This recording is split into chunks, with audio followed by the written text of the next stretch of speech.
appearance tonight, and in a great burst of distress quite unlike anything I ever saw in him, revealed to me that he had been feeling the greatest anxiety about me ever since the baby came. "It is all nonsense," I coughed, "to be sure, but that it is owing to the varying temperature we always have at this season. I shall get over it as soon as we get home, I dare say." "But suppose I should not, what then? Could I leave this precious little flock, uncared for, untended? Have I faith to believe that if God calls me away from them, it will be in love to them? I do not know. The thought of getting away from the sin that still so easily besets me is very delightful, and I have enjoyed so many, many such foretastes of the bliss of heaven that I know I should be happy there. But then my children, all of them under 12 years old, I will not choose, I dare not. My married life has been a beautiful one. It is true that sin and folly, and sickness and sorrow, have marred its perfection, but it has been adorned by a love which has never faltered. My faults have never alienated Ernest. His faults, for like other human beings he has them, have never overcome my love to him. This has been the gift of God in answer to our constant prayer, that, whatever other bereavement we might have to suffer, we might never be bereft of this benediction. It has been the glad secret of a happy marriage, and I wish I could teach it to every human being who enters upon a state that must bring with it the depth of misery, or life's most sacred and mysterious joy. October 6. Ernest has let me stay here to see the autumnal foliage in its ravishing beauty, for the first, perhaps for the last, time. The woods and fields and groves are lighting up my very soul. It seems as if autumn had caught the inspiration and the glow of summer, had hidden its floral beauty, its gorgeous sunsets and its bow of promise in its heart of hearts, and was now flashing it forth upon the world with a lavish and opulent hand. I can hardly tear myself away, and return to the prose of city life. But Ernest has come for us, and is eager to get us home before colder weather. I laugh at his anxiety about his old wife. Why need he fancy that this trifling cough is not to give way as it often has done before? Dear Ernest, I never knew that he loved me so. October 31. Ernest's fear that he had let me stay too long in the country does not seem to be justified. We went so late that I wanted to indulge the children by staying late, so we have only just got home. I feel about as well as usual. It is true I have a little soreness about the chest, but it does not signify anything. I never was so happy, in my husband and children, in other words in my home, as I am now. Life looks very attractive.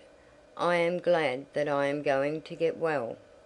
But Ernest watches me carefully, and wants me, as a precautionary measure, to give up music, writing, sewing, and painting, the very things that occupy me, and lead an idle, useless life, for a time. I cannot refuse what he asks so tenderly, and as a personal favour to himself, yet I should like to fill the remaining pages of my journal. I never like to leave things incomplete. June 1, 1858. I wrote that 7 years ago, little dreaming how long it would be before I should use a pen. 7 happy years ago. I suppose that some who have known what my outward life has been during this period would think of me as a mere object of pity. There has certainly been suffering and deprivation enough to justify the sympathy of my dear husband and children and the large circle of friends who have rallied about us. How little we knew we had so many! God has dealt very tenderly with me. I was not stricken down by sudden disease, nor were the things I delighted in all taken away at once. There was a gradual loss of strength and gradual increase of suffering, and it was only by degrees that I was asked to give up the employments in which I delighted, my household duties, my visits to the sick and suffering, the society of beloved friends. Perhaps Ernest perceived and felt my deprivations sooner than I did. His sympathy always seemed to outrun my disappointments. When I compare him, as he is now, with what he was when I first knew him, I bless God for all the precious lessons he has taught him at my cost. There is a tenacity and persistence about his love for me that has made these years almost as wearisome to him as they have been to me. As to myself, if I had been told what I was to learn through these protracted sufferings, I am afraid I should have shrunk back in terror, and so have lost all the sweet lessons God proposed to teach me. As it is, he has led me on, step by step, answering my prayers in his own way, and I cannot bear to have a single human being doubt that it has been a perfect way. I love and adore it just as it is. Perhaps the suspense has been one of the most trying features of my case. Just as I have unclasped my hand from my dear Ernest's, just as I have let go my almost frantic hold of my darling children, just as heaven opened before me and I fancied my weariness over and my wanderings done, just then almost every alarming symptom would disappear and life recall me from the threshold of heaven itself. Thus I have been emptied from vessel to vessel, till I have learned that he only is truly happy who has no longer a choice of his own, and lies passive in God's hand. Even now no one can foretell the issue of this sickness. We live a day at a time, not knowing what shall be on the morrow. But whether I live or die, my happiness is secure, and so I believe is of my beloved ones. This is a true picture of our home. A sick room full of the suffering ravages a body, but cannot touch the soul. A worn, wasting mother ministered until by a devoted husband and by unselfish Christian children. Some of the peace of God, if not all of it, shines in every face, is heard in every tone. It is a home that typifies and foreshadows the home that is perfect and eternal.